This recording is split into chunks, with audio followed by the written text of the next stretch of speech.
my partner Peggy. As two aspiring young women, it is our dream that all women can have the opportunities that we have. The opportunity to speak freely of our dreams, like what we're doing here today. We hope to share with you the power of Lensational, which empowers women who hold half the sky through photography. The inspiration of Lensational comes from our traveling experiences. While interacting with local women in Turkey, in Iran, and Indonesia, we realized that a small act of taking photos with them would bring big smiles on their faces. Like us, they want to take photos to retain their dearest memories, but they don't have the chance to do so. That inspires us to bring the power of photography to the developing world, which currently has limited access to photography. Traveling also exposes us to the global need for women empowerment. Economically, women earn only 10% of the world's income, but make up of 70% of the world's poorest people. Emotionally, women are also denied the chance to express their emotions. 2/3 of the world's illiterate population are women. And after coming back to Hong Kong, we realized that the need for women empowerment also exists locally, especially for the 300,000 foreign domestic workers in Hong Kong coming from Indonesia and the Philippines. They suffer from abuse and discrimination. Lensational is a nonprofit social enterprise aiming to empower women emotionally and economically through the power of camera lens. And Lensational has come a long way. In September, Peggy and I conceived of the idea, and then we joined a lot of entrepreneurship competitions during our exchange semester in the US. And we also established connections with a lot of US-based NGOs. And in Hong Kong, we got a lot of support from CHK and also existing NGOs, and also we continue our efforts towards actualizing Lensational, like building our website. Think big, start small. Lensational adopts a two-stage business model on practical grounds to first test the market and address the local need for women empowerment, and then expand beyond to other Southeast Asia countries. In stage one, Lensational launches a photo education program to connect Hong Kong photographers with Southeast Asia domestic helpers. The photos taken and the stories told are then pulled into the Lensational exhibition. We believe that the exhibition can be an inspiration and warrants corporate support for us to sustain resources and maximize our impact. Our photo education program addresses the issue of social isolation issue faced by domestic helpers by recognizing them. Based on this objective, our program content is expressed on 3 levels. First, we teach them basic photography techniques such as photographic composition and lighting. Then, the choice of subject to be interesting enough to tell a story. And then, how to effectively tell a story or convey their emotions through a photograph. In order to keep a close and intimate conversation between photographers and the domestic helpers, a teaching ratio of 1:5 will be used. Lensational here plays an intermediate role of bridging the gap between Hong Kong photographers and NGOs serving domestic helpers' rights. Currently, 8 organizations have already expressed their interest in Lensational, including Hong Kong Design Institute, Luminvism for Photographers, and the Yuen Long Town Hall and Institute for Women Empowerment for NGOs. The Lensational exhibition formed the main channel for us to test the reception of Hong Kong public. And we believe that the stories of domestic helpers facing gender inequality in both Hong Kong and their homeland would form the backbone of our exhibition. Here is a mock-up of what we aspire to create. Also, an audio guide will be available to bring our audience one step closer towards the heart of these domestic helpers, whom they are very used to the presence without knowing them well. After speaking with the general manager of Dialogue in the Dark, we understand that these experiential components are essential in a museum, and he has also shared with us the importance of brand awareness and word of mouth. Therefore, we propose a mobile exhibition to be shown across universities and shopping malls to gain as much coverage as possible. Free admission allow anyone who are interested in Lensational to drop by and visit us. Also, Lensational would like to bring a reminder of women empowerment to the audience to let them bring back home. So traditional handicraft items such as Indonesian batik and Filipino baskets and related photograph items will be sold. All of the price tags will use an emotional appeal to be made.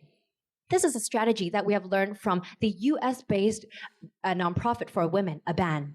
So in this case, in the case of batik price tag, we'll say 3 of the Indonesian women can be lifted out of poverty a day. And this is calculated from the $2 poverty line set by the Asian Development Bank.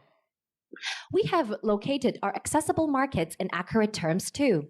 70,000 university students in Hong Kong, 670 frequent museum visitors in Hong Kong who follow museum news very closely, and the 75 million foot traffic in top-tier shopping malls per year, such as the Harbour City. And all of these figures have significantly contributed towards achieving our goal. Furthermore, corporate partnership is considered as a key pillar towards Lensational success, as the museum, as large as Dialogue in the Dark, have largely relied on that as well. And it comes in 3 forms. First, camera sponsorship. We hope to acquire our first batch of cameras from camera selling companies, and in return, they would receive positive acknowledgement from our professional photographer volunteers. 2, venue sponsorship. In order to minimize the very expensive venue rental, we have reached out to the MTR Corporation to ask for a waive in the venue expense. We believe exhibitions with good stories are able to attract and retain traffic. 3, employee engagement. Knowing that a lot of large corporations do have women's network that care about gender equality or photography interest groups, we hope to make use of this for Lensational to provide relevant workshops for these companies for CSR purposes. So as a short conclusion, in stage 1 of Lensational, we have 4 solid revenue streams. 40% of the income comes from the merchandise sale, a self-sustaining stream within Lensational, 30% from corporate partnerships, 20% from the seed money from public funding channels such as the Home Affairs Bureau or the Arts Development Council, and the remaining 10% from individual donation through our membership scheme. Lensational have planned to remain on this stage for 3 years, and with our income statement, we hope to achieve positive cash flow in year 2 and reaches a break even in year 3. So emotional empowerment is the theme for us in this stage. We anticipate 300 domestic helpers can be emotionally strengthened in year 1 by photography to channel opinions, frame perceptions, and cultivate a life interest. Their touching stories can then be transformed into exhibitions that can educate the Hong Kong visitors who enter the Lensational Museum. This solid social impact, along with financial sustainability, allows Lensational to move on with this vision of empowering women across countries. And so in stage 2, we're able to expand to developing countries in Southeast Asia by having our volunteers travel there. And we see great potentials in recruiting volunteers in Hong Kong. As we all know, Hong Kong people love traveling, and more people now seek for unique experience in exotic destinations. And Lensational, tapping on this trend, can offer that experience of traveling while volunteering, namely volunteerism.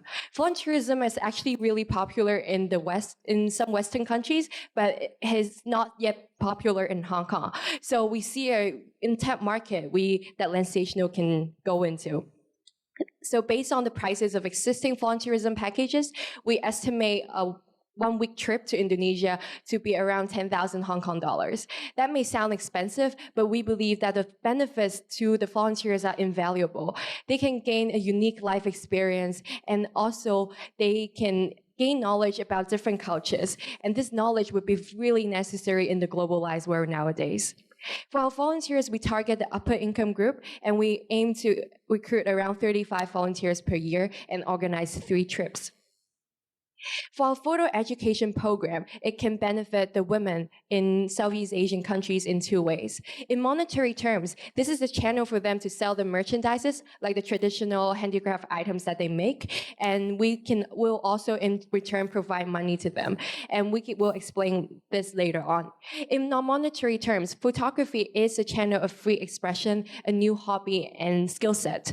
To ensure that they can sustain the interest in photography, we aim to introduce camera recycling here. So we will source recycled cameras to these developing countries in Southeast Asia. And we see that in Hong Kong, a lot of people actually own more than one cameras. So we want to reduce this wastage problem by recycling the cameras. In this part, local partnership is very important. So we already contact 2 Indonesian NGOs and 1 Southeast Asian NGO, which can help us with recruiting local women for the program and with providing logistic support. We also talked to the Consulate General of Indonesia in Hong Kong, and which can provide us with advisory support and implementation, and can also establish connections with local government officials. We also have Global Giving, a global nonprofit organizations sponsoring a lot of projects in developing countries as our partner. So after the photo education program, we'll hold exhibitions in Hong Kong, focusing on the stories of women in Southeast Asia.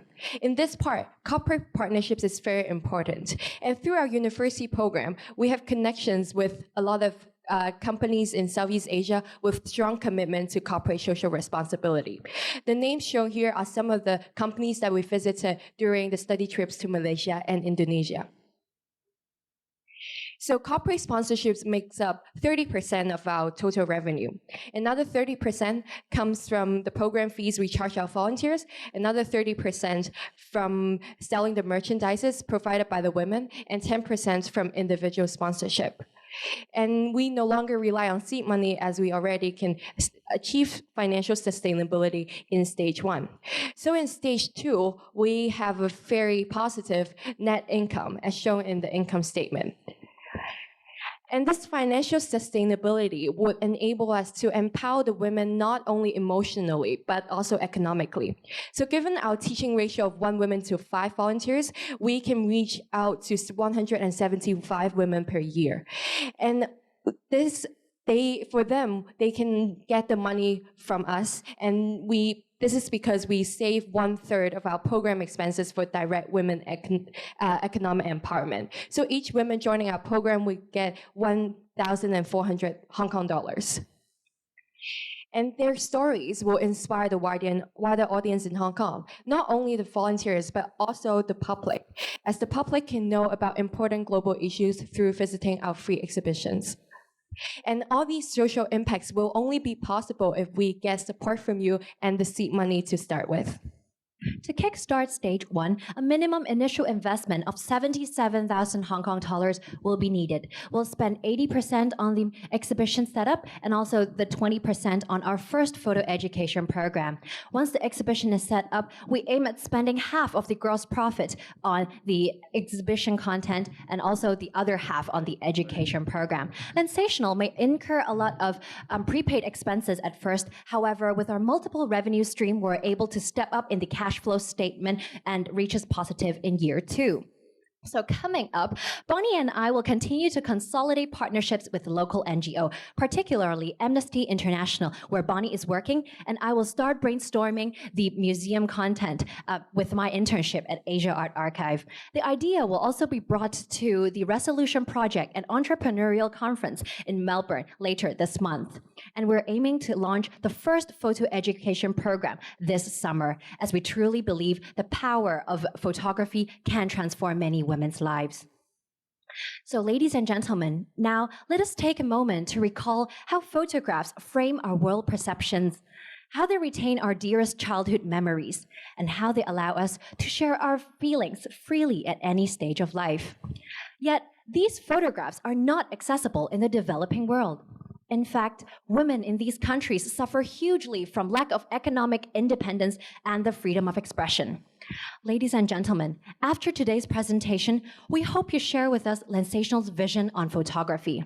With a click of a shutter, we're able to bring back smiles on these women's faces.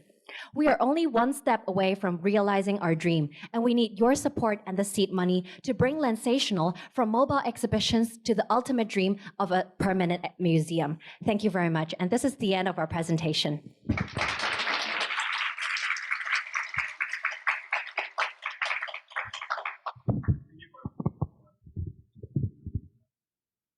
Thank you for your presentation. Hello? Okay, thank you for your presentation. Just a quick question. Maybe you have changed your business plan because I was I was looking at your business plan against what you're presenting. I think it's in your business plan you said that you're going to have a museum admission of like close to 2 million Hong Kong dollars per year, but in here it's all free admission. So can you just explain to us, have you completely changed the plan, or is this the newest plan? How does that work? So firstly, we would like to give some background why we changed our business plan. In our semi-final, we used that business plan, but in this month, we have got a lot of feedback from the judges and also other contacts that we reach out to. And for example, in speaking with the general manager of Dialogue in the Dark, he shared with us the experience of operating a museum in Hong Kong.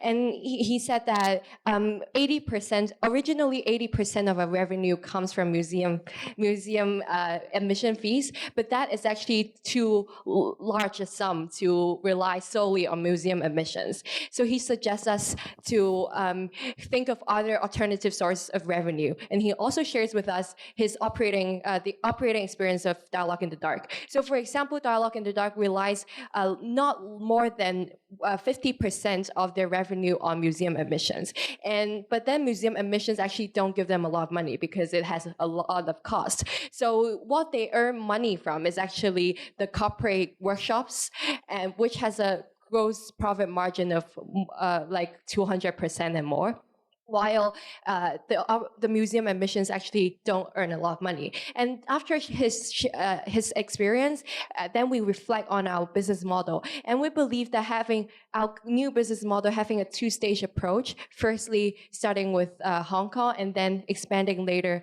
to other Southeast Asian countries, and our ultimate vision is really to build a physical museum, which is this business plan that you're looking at. But so right now as you can see, we don't want to rely solely on one revenue stream. So we diversify into 4 revenue streams. I think, yeah, it's okay to be flexible and change ideas and so on, but this is a complete change of plan. And meaning, because 80% of revenue, now you're 0. So it's really hard for us to actually see, well, first thing, life is like this, real life, you need to react to the situations and so on. But the problem is, then if we start donating to you, how would we know in 2 years or 1 month you change to a completely new plan, and you think Indonesia is not the important place that you want to save, and you start working on other things and so on. So I think there's a commitment that you need to work on things when you decide on something, and then even without trying. And Dialogue in the Dark is never a museum. It's actually the service and experience that they deliver. And I think you didn't mention too much about how the experience really convert people. So I think there's a major problem with the content of the whole business, where's the gist? How does it work? And if you focus on museum, the things I'm looking into, the question we'll be asking is, what about renovation fee? What about rentals? Where would the museum be? And all these things and so on. But now the museum seems to be something that's not important at all. And then it's all donation. Then this is basically an NGO, and then I don't see how you can sustain, because there's no real income instead of just selling some product. Hopefully doing that, but you can do it online. You can do and I don't see the relationship and the gist of the whole business plan. So maybe please explain to us a little bit more on that. Okay, so the cost that you have mentioned of operating a museum, we do acknowledge that, and because of that, our judges in the semi-final has given a lot of feedback on that, saying that if Lensational really starts with a physical museum with a permanent site, it is very difficult for us to continue to run and operate, and therefore they suggest us that maybe we will test the market first with a mobile exhibition. So that's why here's our why do we make this like as two-stage business model. We think this would be a more feasible way to achieve our dream because our dream has not changed throughout the whole competition. We still insist on like building an exhibition that is experiential with the photographs and also the audio guide to tell stories of these Southeast Asian women, no matter they are domestic helpers here in Hong Kong or really living in Indonesia or Philippines or other places in Asia. So that's why our focus of the project has not changed, but the execution plan, we would say that has twisted a little bit, but we have still like stick to our original goal.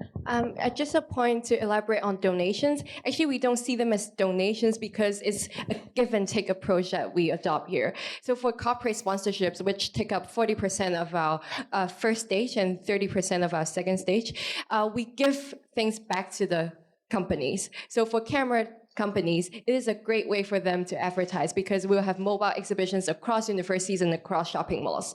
And for the women's networks and the photography interest groups in companies, this is a great way to engage employees because this is CSR project and they can go and visit the places in like Indonesia or other Southeast Asian countries.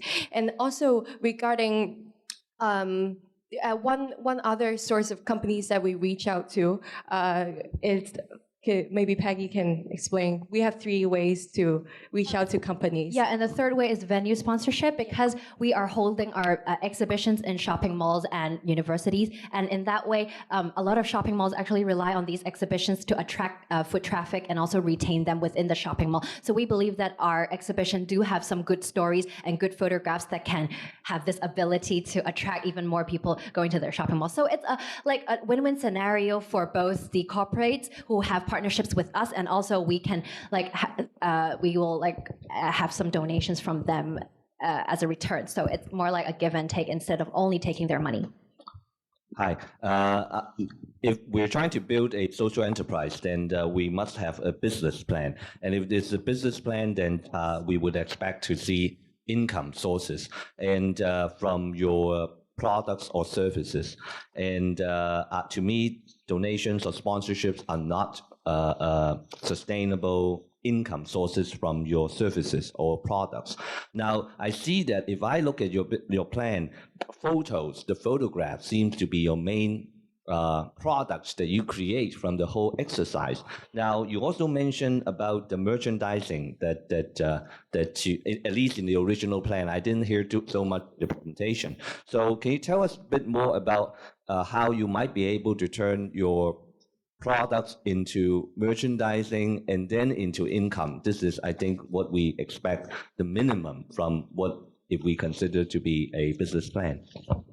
So our merchandises, we have 2 categories of them. First is related photograph items, which means the products that are created from the photographs that we exhibit. And that includes maybe canvas prints that have like enlarged versions of the photographs, or some notebooks with the cover of the photographs that the domestic helpers or the Southeast Asian women had taken. Because we want that to be a reminder of women empowerment that people can bring home, that when they get home, when they see the notebook or they see the canvas print, they remember what they have saw inside the museum, and that would like raise their awareness towards women empowerment. And the second thing would be the merchandise, the handicraft items that is made by the Southeast Asian women, because we know that a lot of them actually have a lot of skills in like creating the Indonesian batik or like weaving the Filipino baskets. And that's why we want to provide an extra channel for them to sell these kind of handicrafts that they have made in our exhibition. So that would be the second source of the income. And we believe that all these kind of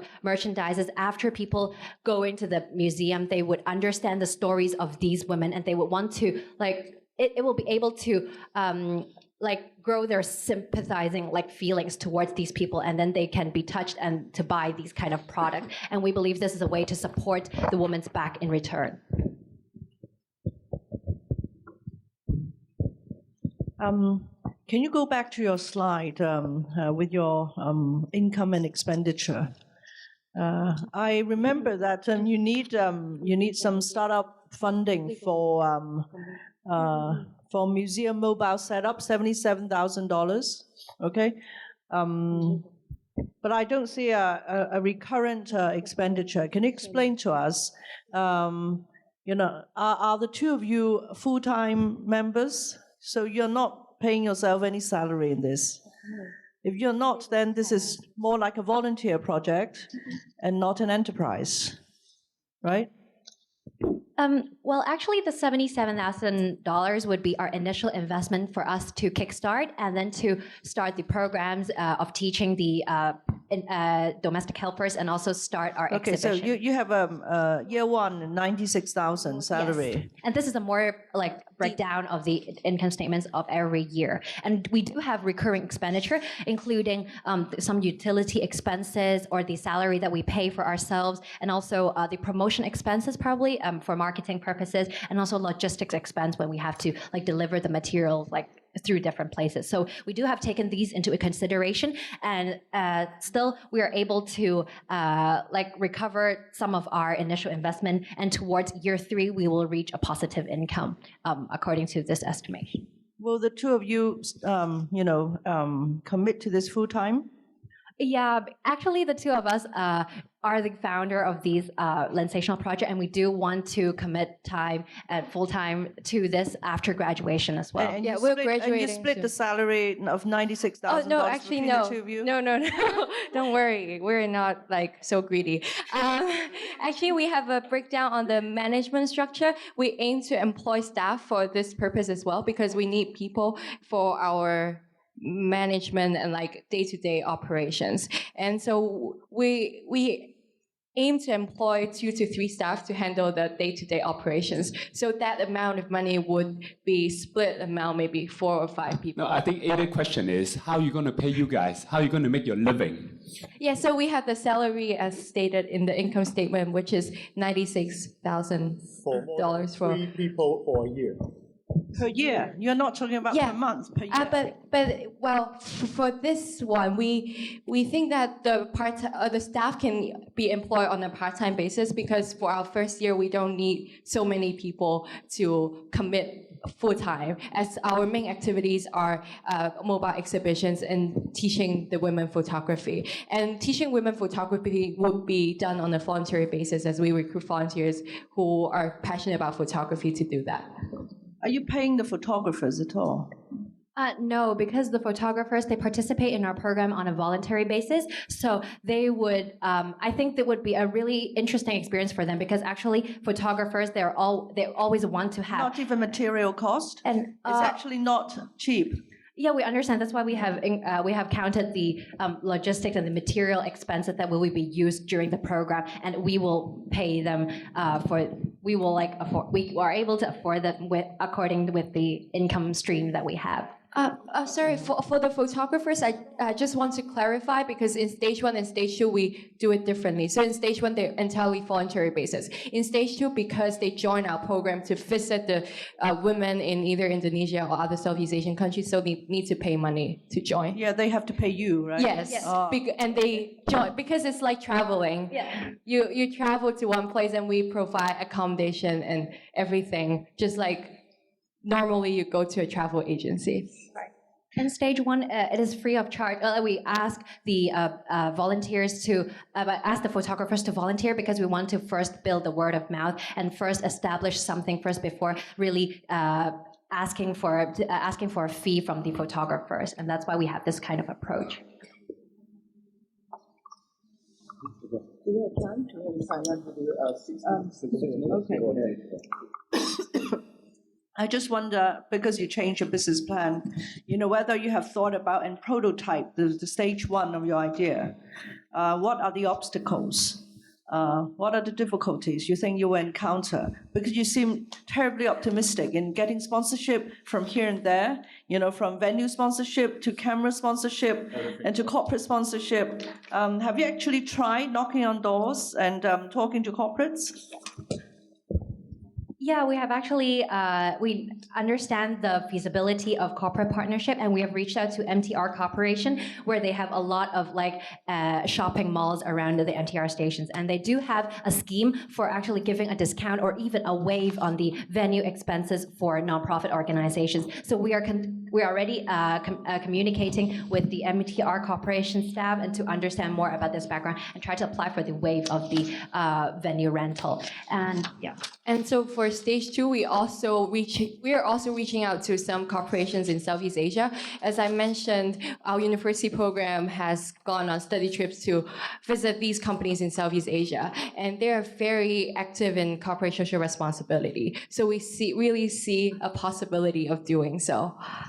Hi, can you explain to me more than, in addition to execution, I think it's the quality of the content, the photographs are very important. And when you recruit the volunteers, how do you control the quality, and what sort of like materials or program that you can attract them to go Indonesia on a volunteer basis, or maybe in the second stage is to pay you $10,000 to go with your program. So the quality of the volunteer and also the liability, the insurance, safety issues. So we do understand that there are a lot of challenges in the second stage when we actually go there and take photos. So acknowledging the first part of your question and ensuring the quality of the content. So in recruiting the volunteers, we'll make sure that they know the objectives and the requirements of this program. But we believe that actually teaching photography is not. Actually, we know that teaching photography is not very difficult because Peggy already has connections with some photographers here in Hong Kong. We also reach out to one photographer in Indonesia. So I believe these connections can help us to kind of understand what is required of photo education program, and that can help us to ensure a high quality of the content.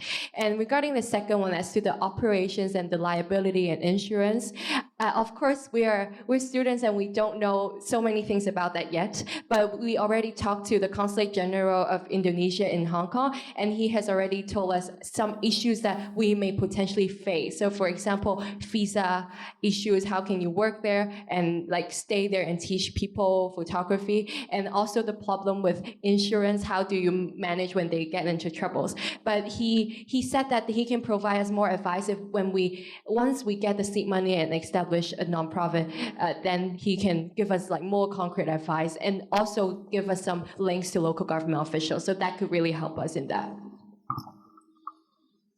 Okay, let me ask a further question. First, I would like to tell you that I'm a director of Dialogue in the Dark Hong Kong, okay? So I must declare that first. You've mentioned Dialogue in the Dark a few times. As Owen said, Dialogue in the Dark is actually not about a museum, it's about an experience.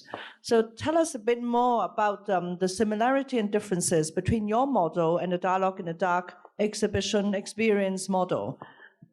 Okay, and because it seems like that you are really like equating Dialogue in the Dark with what you want to do.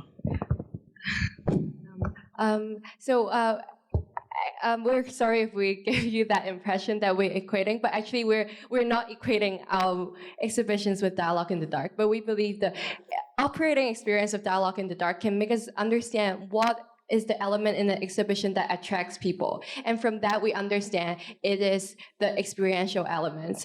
This is why in our exhibition, mobile exhibition, and that is one difference because Dialogue in the Dark has a physical location. So in our mobile exhibitions, we'll exhibit the photographs, and then people can also listen to the stories behind each photograph. And that is one inspiration we get from Dialogue in the Dark. But we're really not equating both of us, like both of the in the last few months, have the two of you stopped at any mobile exhibitions in shopping malls and in the MTR stations? Well, in the past few months, we've just come back to Hong Kong for 2 months, but before that, yes, we did stop by mobile exhibitions. Okay, tell us one experience. I mean, what was your experience in that? Okay, one experience was in Harbour City. The National Geographic was showing the photos. I forgot the exact name of the competition, but it exhibits photos from all around the world. And that experience I think it is also a really inspiring experience for me, because you see all these photographs from all across the world, and they have a descriptions underneath and telling the stories behind. And apart from me, a lot of people are also standing there because sometimes you may have some free time waiting for people and you can stop by. And also our experience in universities, we come from Chinese University of Hong Kong, so every day there are exhibitions on our main campus. And a lot of people also drop by. So we believe that people They do dropped by, both. but what did you observe? What did they say? What did you hear? I didn't talk to the people also looking at the exhibitions, but one time I visited an exhibition. It is about the service trip, a group of people went to China and they share their experience through an exhibition. And there are students talking to you, sharing their experiences. So there are interactions, and people are willing to listen as long as they find the stories interesting.